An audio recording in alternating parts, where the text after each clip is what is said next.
It's Monday, August the 13th, and this is your Barbados Today Evening News Update. I'm Emmanuel Joseph. Thanks for joining us.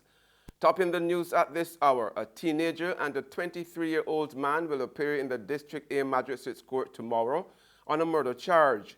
17-year-old Devon Thompson of Odessa McLean Drive, Mylorsville, St. Michael, and Romel Holder Marville of Hawkins Gap, Westbury Road, are accused of taking the life of Donaldson Husbands, formerly of Fairfield, Blackrock, St. Michael, on Friday, July the 13th, in the car park of the Hard Rock Cement Bond at the Spring Garden, St. Michael. Now, Husbands received multiple gunshot wounds about the body after returning from a cruise. The two men are also jointly charged with the offense of wounding with intent Adrian Seeley at the same location. Workers at the Bethel Methodist Church are shocked and upset that bandits have again violated the facility. In the wee hours of this morning, a security guard who was hired after a recent spate of break-ins was held up and robbed by attackers. The workers, who did not want to be identified, said they believed the assailants were seeking to gain entry to the office. Just last month, bandits broke into the church and attempted to steal a large safe, but only managed to get a small one which did not contain money. The workers cried shame that people no longer respected church property. In other news, this Monday, members of the Democratic Labour Party are on board with the election of the party's first female president. Attorney-at-law Verla De Pisa was elected at the party's 63rd annual conference at the weekend. The former Agriculture Minister, Dr. David Estwick, approves of the development and says she should be given a fair chance to lead the party. We have to give them an opportunity to settle down and start putting the party machinery back in place. And let's remember that what we elected was just a president and an executive council and a general council. Those are the organs of the party. And as a result, those organs will ensure that the party remains viable and can operate effectively. So we got to give them a little bit of time. At the same time, former Barbados High Commissioner to London Guy Hewitt, who made an unsuccessful bid to be a member of the party's executive, said De Pisa's election is a historic occasion for the party. He, however, cautioned that she must make a clean break from the old guard and start fresh to revive the party after its humiliating defeat in the May 24th general elections. If she links her presidency to that of Mr. Stewart or the previous administration, she's going to suffer for it. I said in London at a DLP forum that they are politically damaged. They lost the confidence of the party. And honestly, I feel that there should have been a move immediately after the election, the general election in May, to clear the decks, to allow persons, new blood, to be brought into the party and to start that rebuilding process. There were grand birthday celebrations at Sunset Drive, St. Peter today as family, friends, and the Governor-General Dame Sandra Mason feted the island's newest centenarian, Enid Frederick, a former vendor at the Coleridge and Parry School, who reached the coveted milestone today. Family members said they were proud of the matriarch, whom they described as a caring provider. His mother was a very hard-working womanized mother, as I said before, and she used to sell at Coleridge and Parry School. And a lot of people I met to get work through my mother's name. And my mother's a woman that used to give you her all. She will do that. And her strictness, I'm sure, is what caused us to strive. Gran was strict and loving. She wasn't the kind of person to say, I love you, or to hug you and kiss you, but the way she showed you was to make sure that she was there for you. She brought us up in a way, she didn't allow us to run around or to mix with other children and stuff, but she was always there for us. Wherever she went, we were there with her. There's regional and international news after this short break.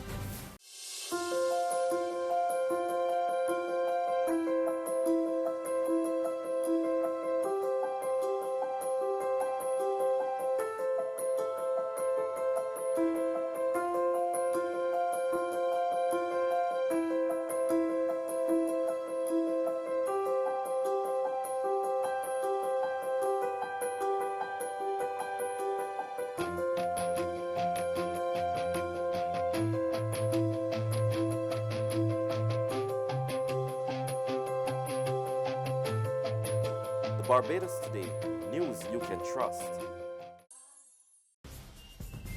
Welcome back with news from the region now. Trinidad and Tobago's Prime Minister Dr. Keith Rowley has some stern words for the leadership of the Oilfield Workers Trade Union, which is planning to stage strike action in front of his house later this month. More in this report from TV6 News. Let me say to the workers of Petrotrin, as I've said to the leader of the OWTU, don't threaten me. I will not be threatened. Because I am not here in fear of losing any election. Because I am the only member of my class of Bishop's High School of 1962 who is still working. Prime Minister Dr. Keith Rowley at the PNM's Family and Sports Day as he responded to OWTU leader Ansel Roger, who is planning to kneel and pray in front of the Prime Minister's residence on August 26th.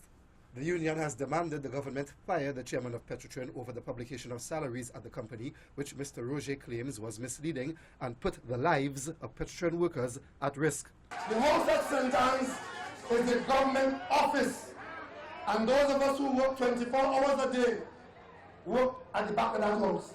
And if I too was getting $100,000 for doing nothing, I'll walk around the country and kneel down too. As Prime Minister of Trinidad and Tobago, I am today telling the population for the first time, I invited the leader of the OWTU to come and speak to me as leader of the OWTU. He refused. He refused to speak to me as Prime Minister. If there are those who have to be reduced from the labor force, as we have done with the colony workers, the government of Trinidad and Tobago, a PNM government, will ensure that workers are not thrown in the bamboo. And on the international front, Turkey's currency dropped again today as the country wrestled with a crisis that has rattled markets around the world. The lira plummeted more than 20% last week as a political clash with the United States intensified and investors fretted about the Turkish government's lack of action to tackle the problems plaguing its economy. More in this CNN report. It's an unspeakably difficult time right now for Turks who are really trying to understand what this all means and if and how the government is actually going to be able to somehow fix it. There are all sorts of rumors swirling around that the government is trying to address, trying to calm down, trying to reassure people that they aren't going to be forcibly converting their dollars and foreign currencies in the bank into lira, trying to at least install something of a semblance of calm. We heard some pretty harsh rhetoric from Turkish President Recep Tayyip Erdogan leveled at the United States, a nation that was meant to be a NATO ally, but as Erdogan himself put it, was stabbing a fellow NATO ally in the back with those sanctions and tariffs that we saw the U.S. implementing last week. But at the same time, President Erdogan, again, trying to reach out and reassure the Turkish population. The exchange rate will position to its normal level within economic rules as soon as possible. Do not worry about it.